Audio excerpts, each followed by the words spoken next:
Oh, mag-uusap nga kayong mag-ina ng maayos. Isabel, hindi pwedeng parating ganyan. Marami kang kailangan ipaliwanag sa anak mo.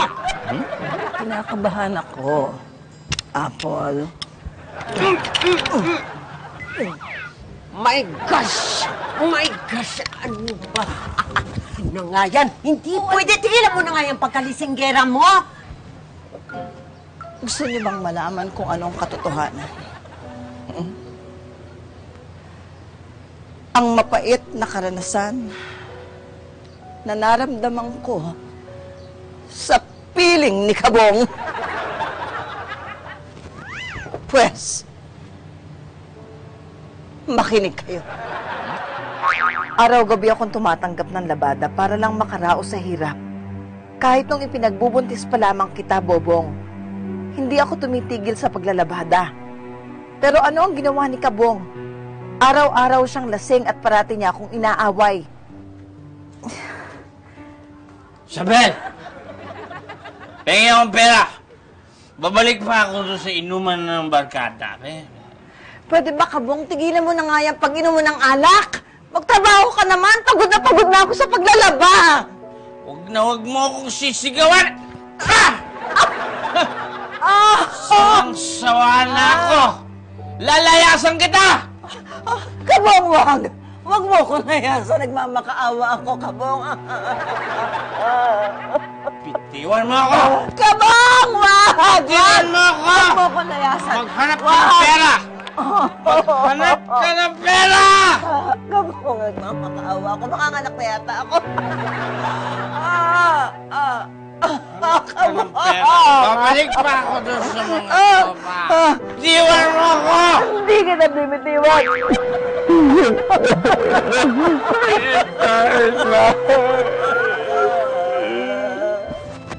Lupit ng naranasan niyo.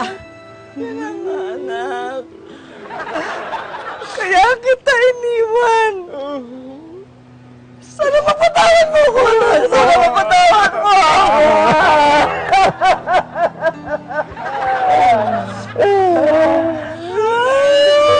Good afternoon, Tay! Mama A!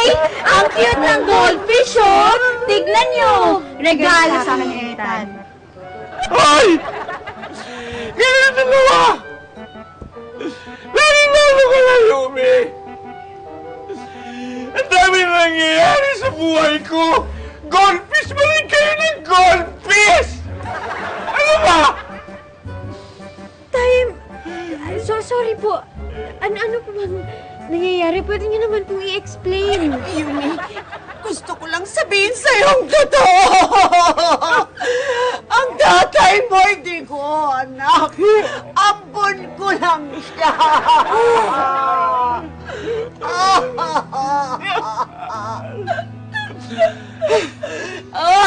At yan, si Isabel Serna. Siya ang tunay na ina ng tatay mo. Isabel! Yan si Yumi, ang apo mo. Totoo ba?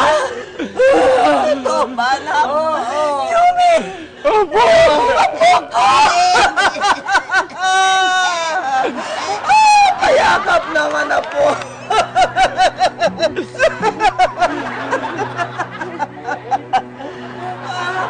Totoo ba? Totoo ba? Langan ako! Totoo! Nay! Nay! Ito po si Jackie. Anak ko po sa ibang babae. Jackie, nice to meet you. Halika na, Yumi. Alagaan natin yung mga fishball. Ayusin na natin sa kwarto. Ay, Yumi! Kunin Ang mo na. apo mo! Kunin mo! Apo mo siya! Lola! Sino nga bang mag-aakala na mawawalay na nga sa amin si Bayaw? May magandang kinabukasan ba talaga siya sa lasenggang babaeng ito? Teka nga, bakit mo ba ako sinusundan? Kanina ko pa napapansin na sinusundan mo ako, ah. Sino ka ba?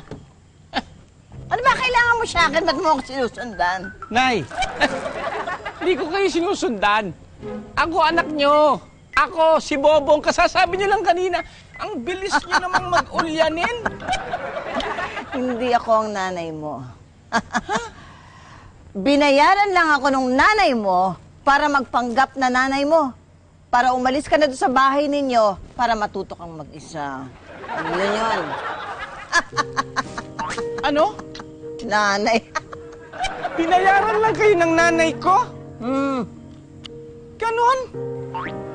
So, hindi ikaw... Hindi ako nanay mo. Tawag mo nga ako ng taxi. Uwi na ako. Brad! Yan, oh. Tama-tama. Brad, may hatid kang laseng, ha? Ihatid mo sa kanila, ha? Sakto, sa bahay nila. Mismo sa pintuan. Nay, hi. Aling Isabel. Ito na ho yung taxi nyo. Sakay na po kayo. Ayan po. Yan. Upo kayo. Upo kayo. Safe yan. Upo kayo dyan. Yan. Yan.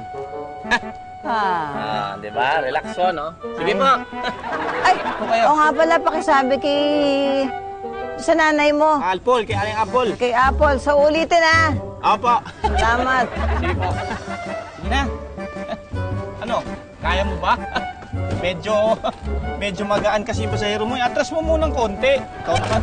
Oh. Tsaka mo iganon. Oh. Ha? Ingat ho kayo. Hasta la vista. Kasi hanggang bayaran.